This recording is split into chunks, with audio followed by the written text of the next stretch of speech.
Hey guys, a little quick video here. I'm going to try to do this one without editing it, so this will not be regular quality. Might be better because I don't mess with it, right? Now, had a guy post in the comments that the hoods are not the same on the video I put about Nova myths. He said that the 68 to 72 hoods are different length than the 73, 74 hoods. Said that his 74, he put a 70 hood on a 74 or something like that, and it was too short. So I'm not really trying to prove him wrong. I'm trying to prove me right because I said that the hoods and fenders were the same length. And here's what we're going to do. Now, here's the budget note.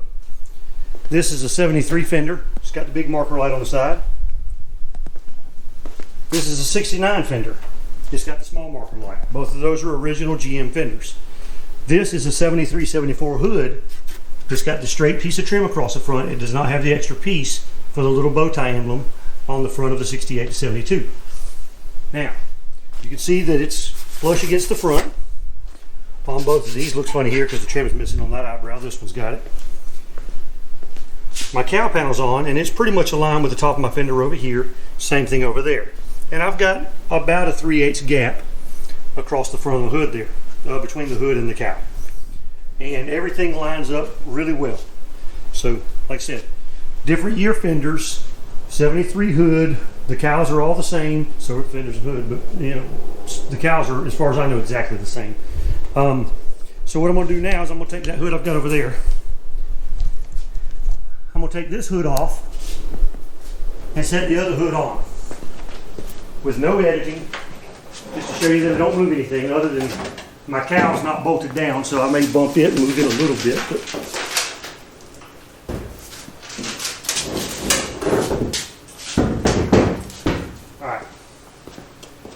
now I'm going to take this hood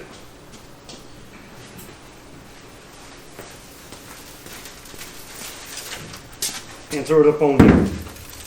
And I want to make sure that the cowl is put in the same spot as far as lining it up with the tops of the fenders, and then we'll see how it fits.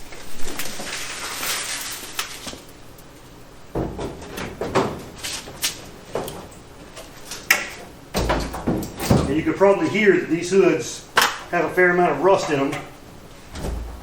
From all the noise they were making, you can hear the rust falling down the side of it.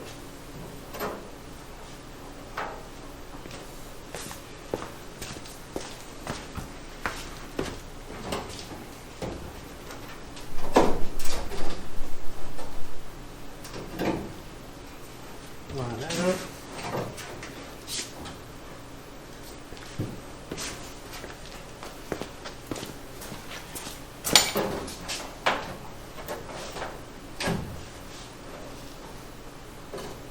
All right.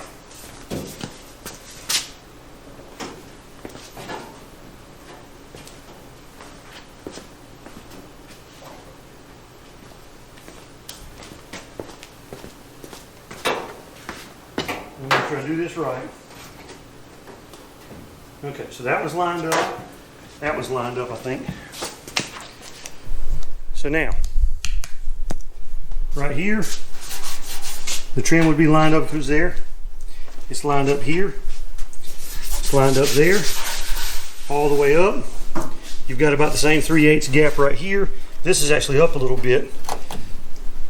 So now, that gap looks a lot better. And when I pull this side down, the other side's moving back. So, walk over here.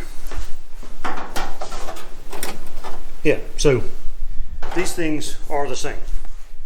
Now, like I said, I'm not so much trying to prove someone else wrong as I'm trying to prove myself right. When I put out these videos, a lot of times I do it from memory because I've been working on these cars for so long.